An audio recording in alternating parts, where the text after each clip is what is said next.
Good afternoon, everyone. Checking if you can hear me. I've never gave a talk at this time of the afternoon, but I've been in the audience, so I know how tiring it is at this moment. So I've put a lot of videos for the first few slides to try and wake everybody up.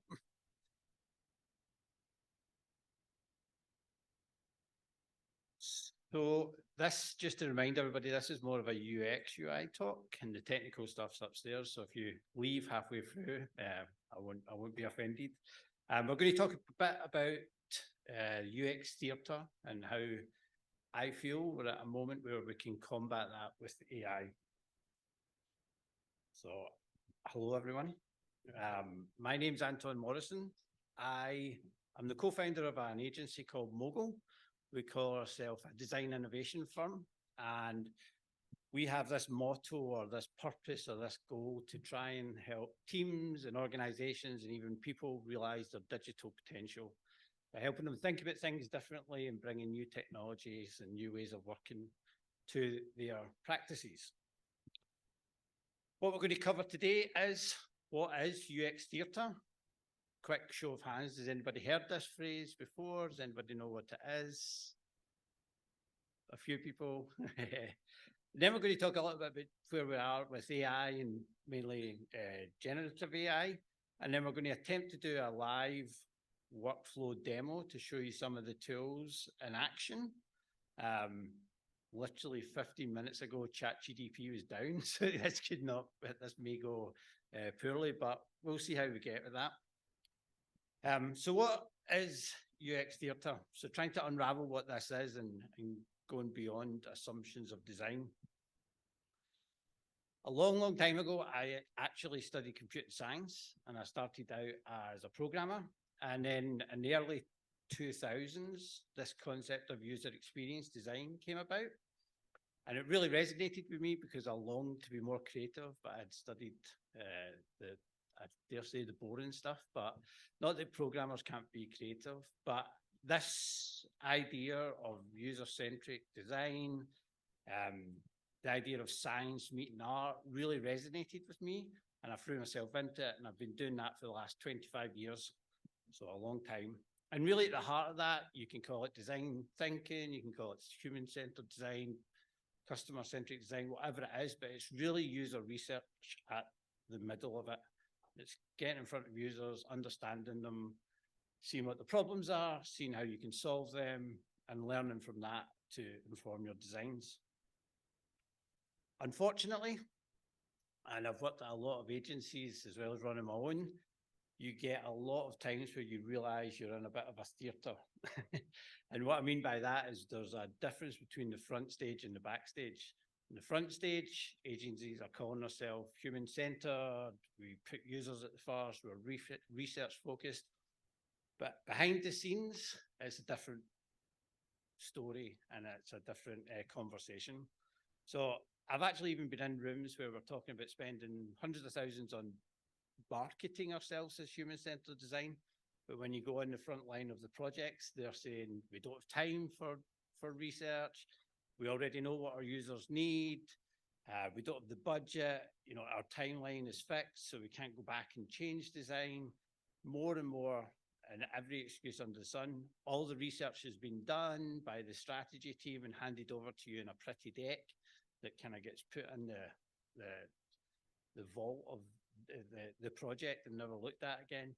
So I started to come up with these tactics and kind of like ways and to try and combat this UX theatre, and really trying to think to my superiors and my team to think differently about it.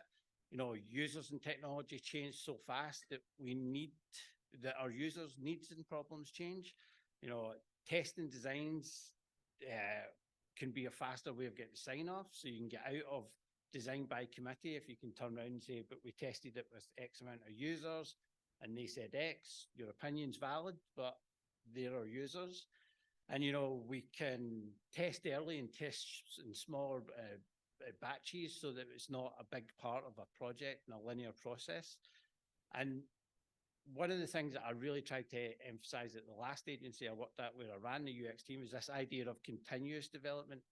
continuous discovery, where you're always learning as you're going through every stage of the process, and you've not found everything out at the first 6 weeks of the project. There's always things to learn.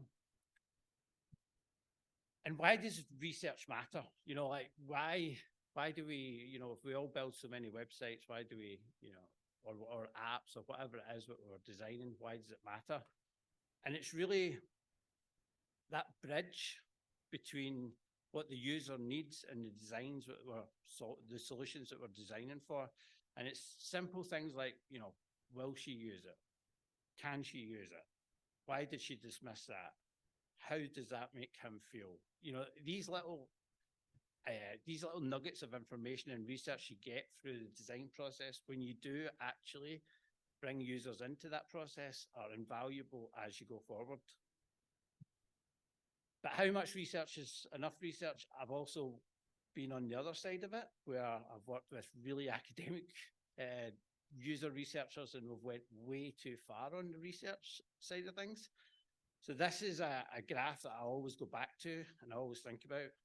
At the bottom of it, it's the amount of research you do, and the axis, the y-axis, it's the time to outcomes. So it's how much value you get, how much insight you get from the amount of research you're doing. So at the start, when you don't do any research or little, you're really, you know, you're kind of a false sense of security. You're making your own assumptions about things, and you're designing for that bias. At the other side of it, when you kind of go way overboard on research, you're kind of searching for this false sense of certainty. You're looking for those answers and you're going round and round in circles. The sweet spot in the middle is really like where I always try and focus on. And there's one activity and one of the best user research techniques, I think, that gets that sweet spot, and it's simply user testing. So I think user testing is, like, you know, much better than surveys, because you kind of, like, you know, how many people have filled in a survey, and it's been really what you really think about it. It's also much better than focus groups, because you get that groupthink mentality, and you get the kind of, sometimes the hippo in the room, the person that's paid the highest talks the most. It's direct interactions with users. So user testing usually comes in two formats: moderated testing or unmoderated testing. Moderated testing usually comes earlier in the process, because you're looking for those moments where you can lean in and ask further questions. You're asking a user to do a certain thing, they do something you weren't expecting, you can ask them what they're thinking about. That's the qualitative data you get from that. When you get to the end of the process, you can start to do unmoderated testing. So you can create tests through platforms like usertesting.com, etc. You can send that out to much more people. They do it on their own, and you get more quantitative data from that. So you're asking how fast they can do a task, how quickly they can find things. So you get more numbers from that side of things. And it's cost effective and scalable, because you can do it moderated, unmoderated, you can do it remote, and you can do it in person as well. Back in the day, a lot of companies used to have, like, user testing labs, and it used to cost a lot of money. But through the pandemic, pretty much remote is better than anything, because you've got the user in their natural habitat. I want to show you an example of what we found out for a project a couple of years ago. So I was working with Blue Cross Blue Shield, North Carolina, which is an insurance company, and we were redesigning their Medicare experience. We designed what we call a guided selling tool, which took a couple of questions from the user and then presented them with the plan for them. Medicare is, it's said, it's the biggest decision you make in the US in your second half of your life, because you've already possibly chose your partner and chose your house and your university, but then you have to make this decision of your Medicare plan for insurance. So we were trying to make this as simple as possible, and we were wanting to present the user with their, their personal plan. The facts were, you pretty much get a plan based on your zip code in America, because it's based on how much you earn, and where you live usually dictates that. So the experience at the end was very fast. When we did user testing, we noticed physically people were going, oh, that's a recommendation that's really quickly, that came really quickly. Who's it recommended for, me or you? And there was a untrustworthiness with the speed of the recommendation. So we designed this page in the middle that said, hey, we're getting your providers, we're searching for your pharmacies. We mimicked an algorithm doing something really complex in the background. And when we presented the user with the actual plan, there was more trustworthiness with it. They were like, okay, that feels as though something's happened there. And I know that that's may feel like a bit kind of dark patterns, but we're trying to put the user at rest to see what we give them in the end.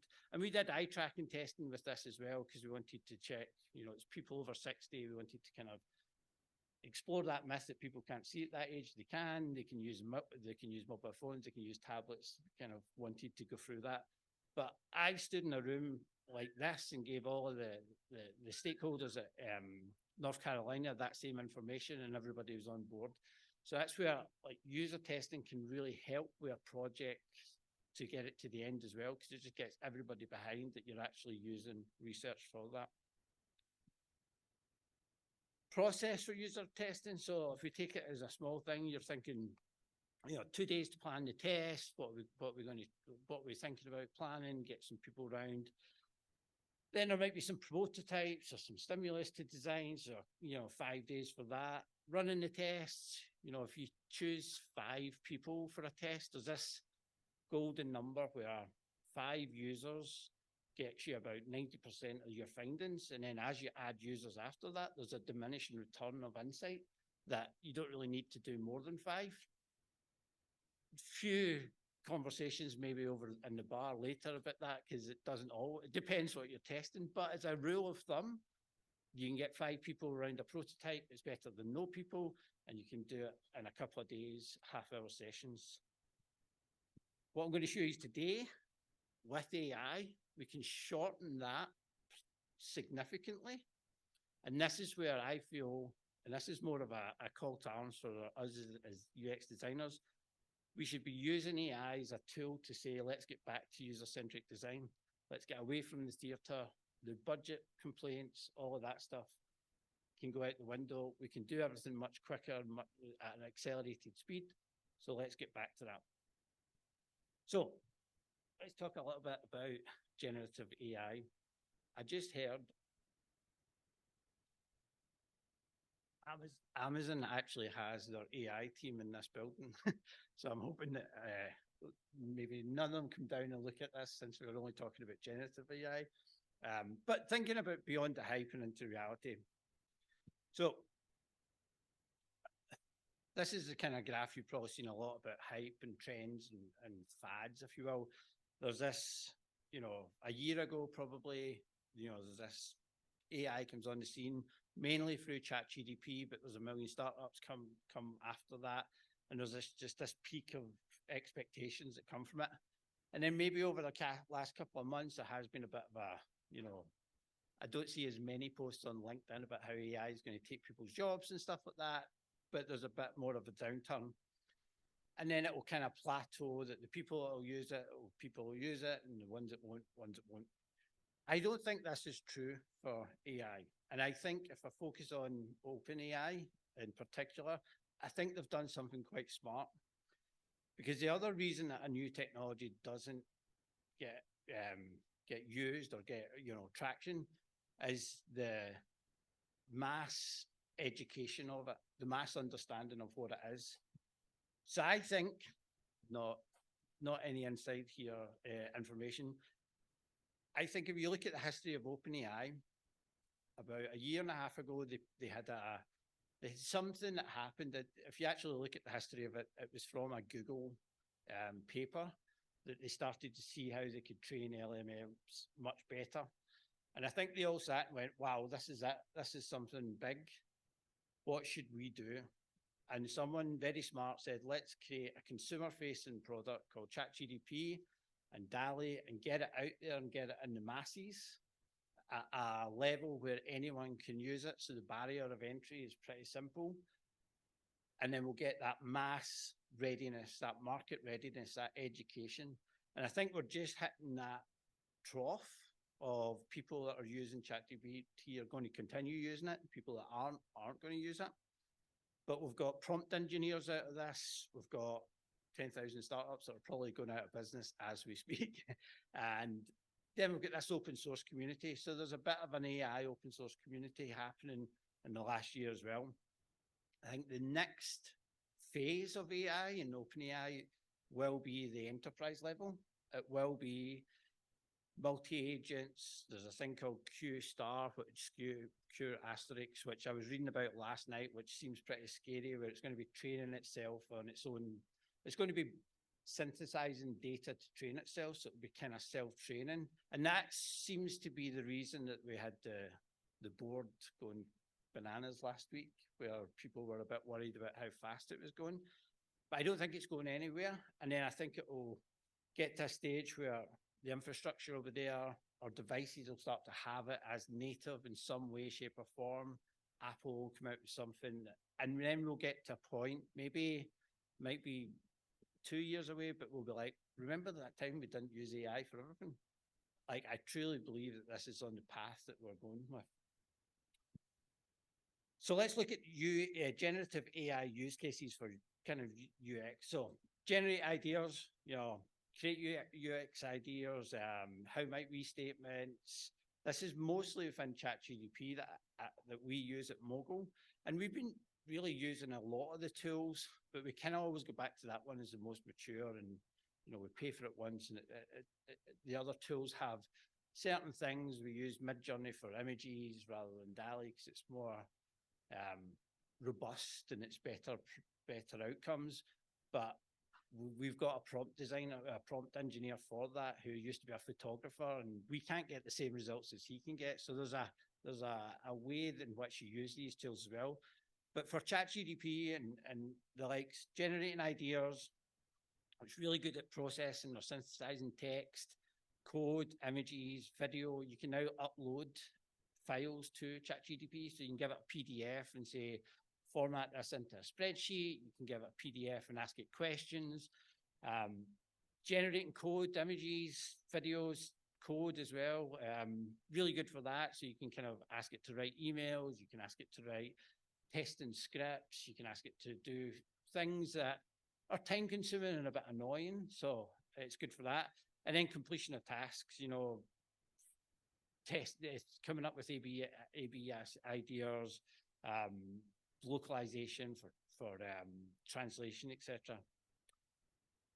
Also, if you're using it, I always kind of make people think about it in 3 ways, and you probably should go through these 1, 2, and 3. So at first, think of it as an assistant. Think of it as like cutting out the crap work, like format this, find me these answers, look at this data, finish this email, write me a workshop agenda, the stuff that you can do in your sleep, but it kind of takes your time. And then the next level you start to think about it is like, your thought partner, your strategist. Hey, I've got an idea for something. Could you come up with 10 other ideas?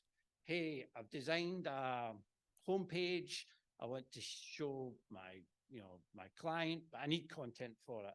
Hey, can we come up with some how might we statements for solving the problem we have in this app, or whatever that might be. And then finally, once you get really good at prompting, and once you get you're understanding what it can and can't do, actually let it build your first drafts of things. Write me a test plan for X, and the next slide, I'm going to show you how I put prompts together, and it's pretty tried and tested. But write me a full testing plan, create me a content hierarchy for this type of page, write me content for this banner, give me, so you could actually get it to create that stuff for you. You'll notice the word draft. I don't think at the moment you'll ever take that and it'll be production ready, but it'll be a time saver and something that you'll be able to use as you move through your process.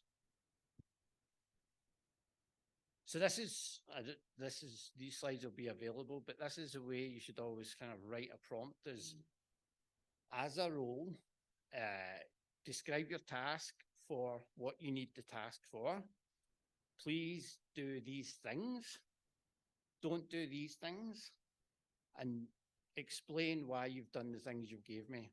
So if you go through these, and it takes some time to kind of get used to this, but as an example is like, as a user researcher, so you're telling ChatGPT, act as a user researcher, create a test plan for me, write for testing wireframes for a school website landing page. Please create an introduction script, pre and post questions. So I'm asking it to do these 3 things. It might do some more things, but I'm making sure it does them. Don't give me generic usability questions, right? I'm not interested. I want specifics. And explain why you're giving me each of these questions. So ask it to help you understand why it's giving you that answer. So really be, and a prompt can be 2-3 paragraphs. It's not one lines. It forgets what you're saying after a certain while. So always be verbose with your prompts and be large. We also have seen in the last 3 or 4 months this idea of multi-agent. I use this technique where you have a prompt that you always start with, which creates an actor or a conductor of actors, where they then take your needs and then they create the context and who they will call up. So imagine that you're turning this prompt as you're asking it to be a user researcher, and you're getting the results of a user researcher. This one, you're asking it to be a conductor of UX strategy, and you'll call on a researcher if you think my ask needs a researcher. You'll call on a information architect if you think that's what you need. So there's an open source version of this prompt. I've used it, I've tweaked it slightly. In all honesty, you need to get used to using it, or you end up getting in this loop where it just keeps asking you questions. But once you kind of get over the hurdle and understand the way to speak to it, it's much better at getting end results. You won't get the first thing out of it. You'll go back and forth, but you'll get a deeper level of work that comes out of it that's more inclined to being usable first time. The last couple of months as well, or the last month, you can also create your own GPTs. So we've been testing this with some things and mixed results, but what we are going to test next is our next project that we have. So we have, 3 or 4 designers on a project. That initial week, you get loads of stuff from the client saying, here's the background, here's some decks, here's some data and all that. We're going to stick that in as knowledge to our own ChatGPT. And then we're all going to use that for this project so that it'll learn over time how we're all using that. So it'll become our assistant for that single project. The knowledge is all contained within that GTP. It's not outside of it. It's not going into anything other, like it's not retraining the models or anything. So it's all private. So you can put, confidential information in there, private information, data. And we're hoping to see that for every project, we'll just have a GPT that will be part of our team, and everybody will use that GPT. And when we, create wireframes and content, we'll put it back into the GTP as content so that it's learning about the project as we go. To be seen if it works, but that's what we are seeing as this kind of plug-in scenario. So I know that you can't kind of talk about AI without saying that there's obviously risks and ethics. I'm not an expert in this. I am an optimistic person, which you'll see from the next couple of slides. I did listen to a talk last week, and there was a professor from McGill who was talking about the idea of, to run an LML and, to create your own, large learning model, you need a lot of money. It costs a lot of money, and there's a lot of transistors that need to be bought, and those transistors are bought only from a couple of companies. So his kind of idea was like, the same way in the world of finance that you can see a large transaction from one bank to another or one person to another, there could be a mechanism that says, if a company is spending millions of dollars on transistors, what are you doing with that? And it becomes a little bit more regulated through the way in which people are using this technology. So it's not as though anyone can just go away and create one of these. It's very difficult and it's very costly. You know, a lot of money goes into it. So his idea really resonated with me to think about it in the same way as we think about financial, you know, laws and the way that we kind of control the finance industry. Although that's not controlled perfectly with offshore bank accounts, etc. But it's a step in the right direction. But as I said, I'm an optimistic person, and throughout history, technology has always been doomsday. I think I was listening to a podcast a couple of weeks ago from the BBC, and there was a woman that wrote a book about Monet and the Impressionists. And I didn't know this, and I don't know if you know this. It said that the unleashing of this new way of painting was due to the invention of the camera. But the invention of the camera, when it was coming out, everybody's like, we don't need painters anymore, because painters to that point were trying to replicate what was there.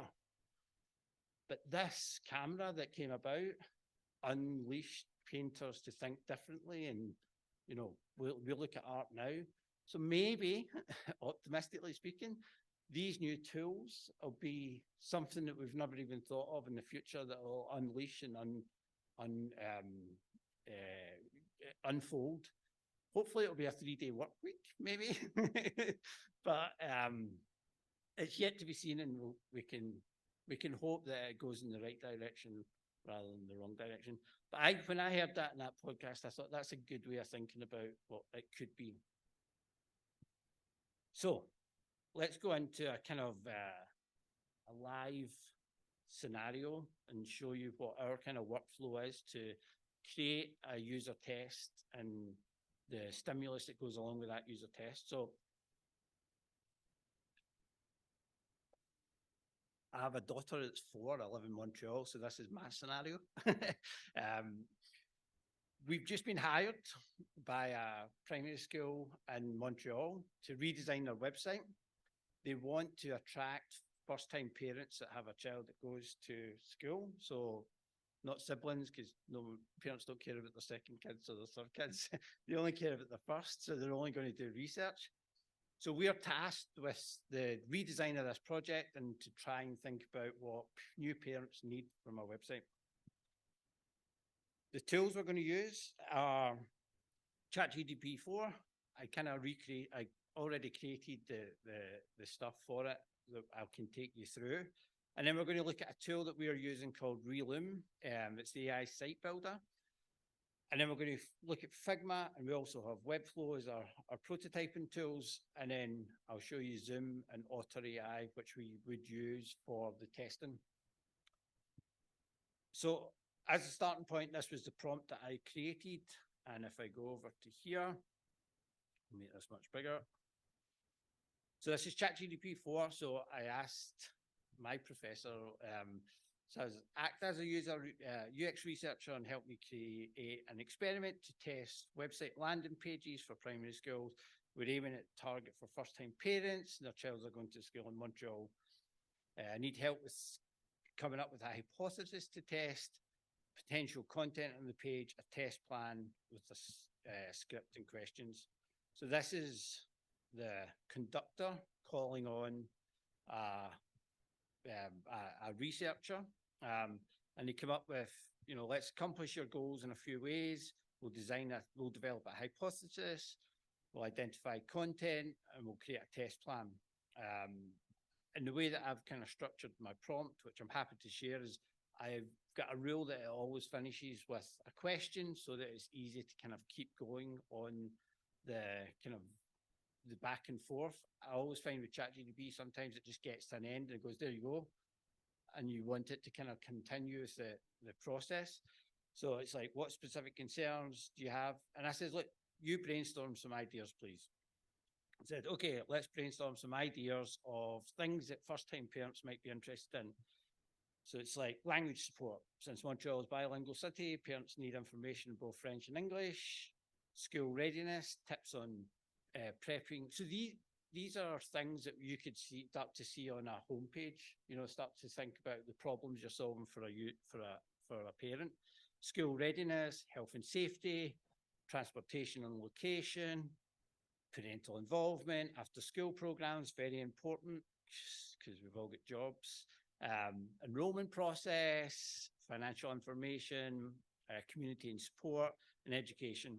I said, these are good. Let's think about creating two different landing pages with different configurations that would solve different problems. Told me I was fantastic, which is always nice. And then it came up with two configurations. So one was about school readiness, parent involvement, community and support. So what I'll do is I will just do a quick copy and paste of these.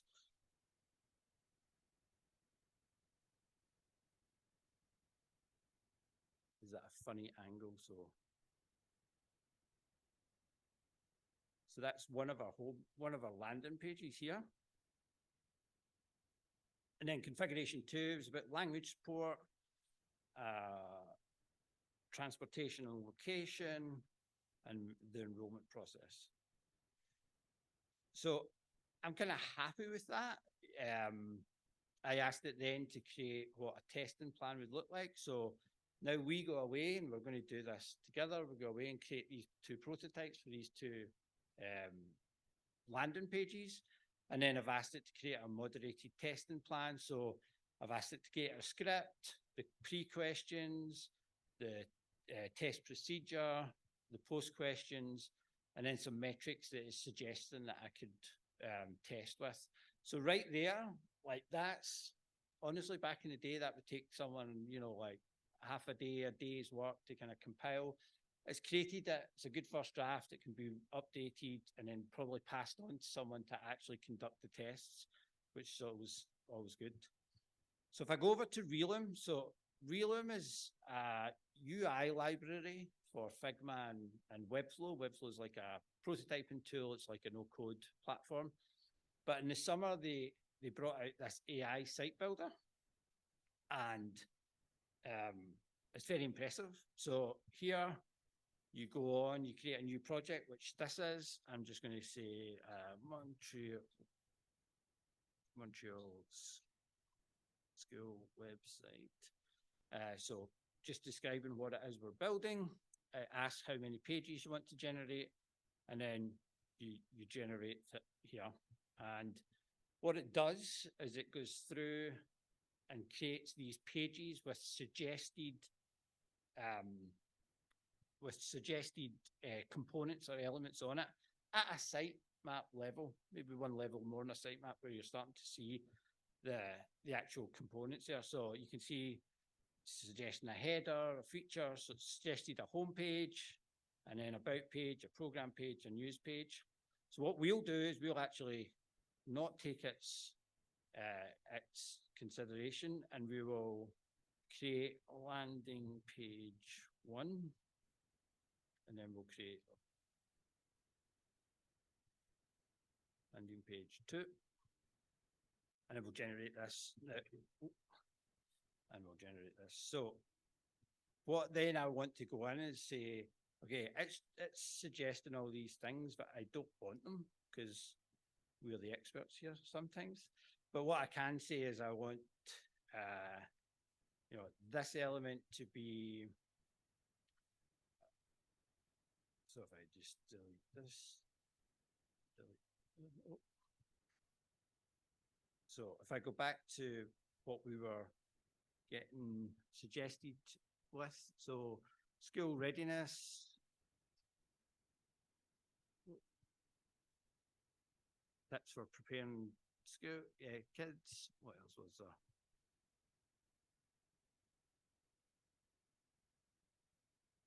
Parent involvement.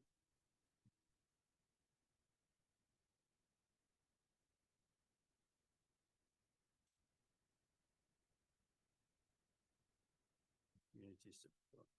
Right, so let's choose these 3 things as the demo. parent involvement, and then your little description of what that would be. And then if we add another component under here, let's just add a blank section. Community support network. Okay, so that's obviously just one page there, and we're creating we're creating the information architecture for it. What this then does is, if you click over to the wireframe section, it creates wireframes for you from their library. So it takes the guidance you've just created with those components on a page at a high level, and then it goes in and actually chooses the components that they think would match that, and then creates content for that as well. So here you can see the home page, and if we go back over to find, so get your school. So here's a kind of timeline, help your kids get ready for school, get involved, join the community. So these are the components and the content that is created for us. Now we can go in at any moment here and go, okay, that's nice, but we actually need 4 here. And it gives you some control within Reloom that you can start to edit this stuff before you take it into your design tool or your prototyping tool. So let's say that we were kind of happy with this. We can change stuff here. We don't want to be too happy. We can, put full stops. We can completely and utterly change the component. So we can replace the component, and then you get their library of all these footers. And I think they have like about 1,000 plus components which you can choose from. So then you work on that with your team. You kind of get it to a stage where you're like, okay, I feel as though we've got an idea here where we're focusing on, letting the user understand how they need to get their child ready for the school. And then we've got one here where we've got information about getting involved, joining the community, and then we're showing some stuff here. The other one that's created is, we could work on that. But what we can then do, which is, just put that back up. What we can then do is copy this. So you can either copy it to Figma and take it into Figma, and you have the whole component library there, and then you start to design it or you start to update it, or you can copy it to Webflow, and I have Webflow open here. I set up a base project that has nothing in it. It has a Reloom library, so you have all the styles, and you have the kind of style guide there where you can change stuff. But if you go back and I go to the home page and I paste this in, that's pasted that in. And then if I was to publish this,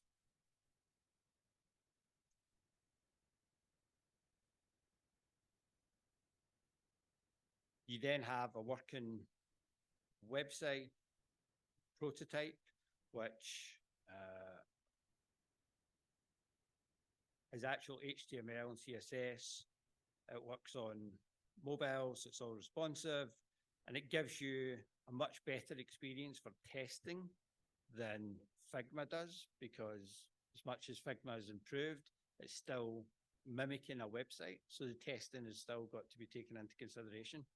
So you can see there that we've got a stimulus to then put in front of a user. We've got a plan, and we can say, hey, click around this site for a couple of minutes, tell me what you're thinking. All right, okay, it's telling me how to get my child ready. That's quite a nice thing. Oh, I don't need that. I'm not interested in community. You're then finding out things as fast as possible before you go even too far down the road on the wireframes. Another tool that we would use for when we're conducting those tests is just Zoom. There's a tool called Lookback, and there's usertesting.com, but they're very expensive for what they are. They're basically Zoom with some other features. So we just use Zoom for our testing, and then we plug it into otter.io, which is a tool that just transcribes, but it does a phenomenal job. So this was a presentation that I was given to a client of ours called Preferred Hotels, and we were taking them through a prototype, believe it or not. So when I was sharing my screen, it was showing, where where the conversation was at that screen. So you can quickly go through an hour conversation or testing and find where people were talking about things. It does a really good job of transcribing it. And then when you set a user of who that is, you can see what they were saying. It gives you kind of summary keywords, but it also gives you chat here, what you can kind of,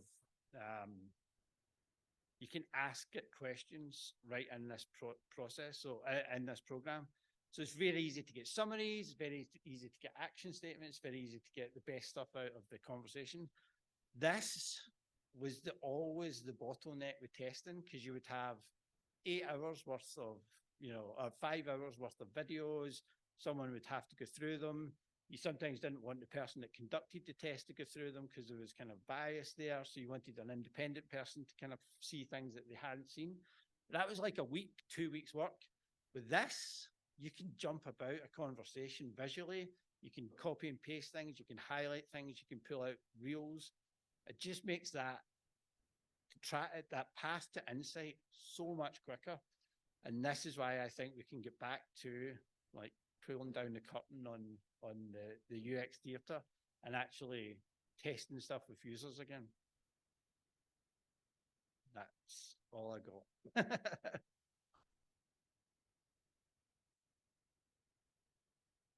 Any questions? I still have ChatGPT open, so I can answer anything you want. Maybe a question for you then. So, sorry.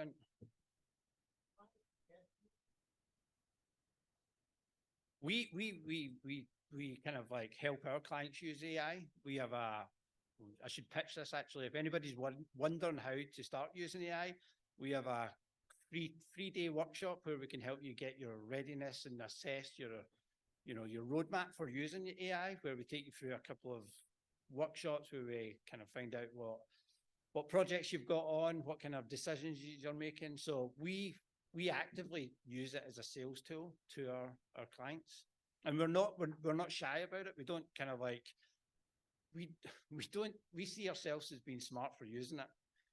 Not, I think there's if I understand your question, or if I'm reading between the lines, it's like, don't tell the client we're using AI, they'll want it cheaper or they're not experts. We're the opposite. We're like, we're smart, we're using AI.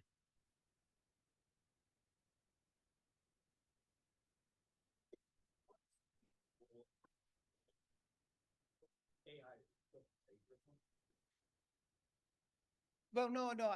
I mean, there's a grey area there. Where's the plagiarism question? Yeah. I mean, it's definitely a grey area. Like the ChatGPT plugins. So there's a thing on GitHub here called GDP crawler. All right, so I can quite easily use this code to crawl a website and get all of the information from that website, and then I can use that knowledge base and put it into a ChatGPT plugin and ask ChatGPT basically that information. So I was testing that with like Nielsen Norman's website this morning. I took down 1,000 articles in the space of 10 minutes. I put it into ChatGPT, and it started answering me questions like it was Nielsen Norman. So there is definitely a grey area, but it's no different from what you would do out. You would go out and get your own research and, like synthesize it yourself.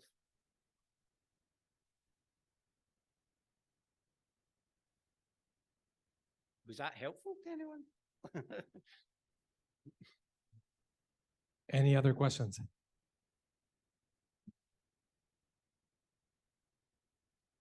Operators are standing by. Well, thank you, everyone. Hope you have a good. There's only one left, and then we're all out for beers, hopefully, Alex. Thank you, Anton.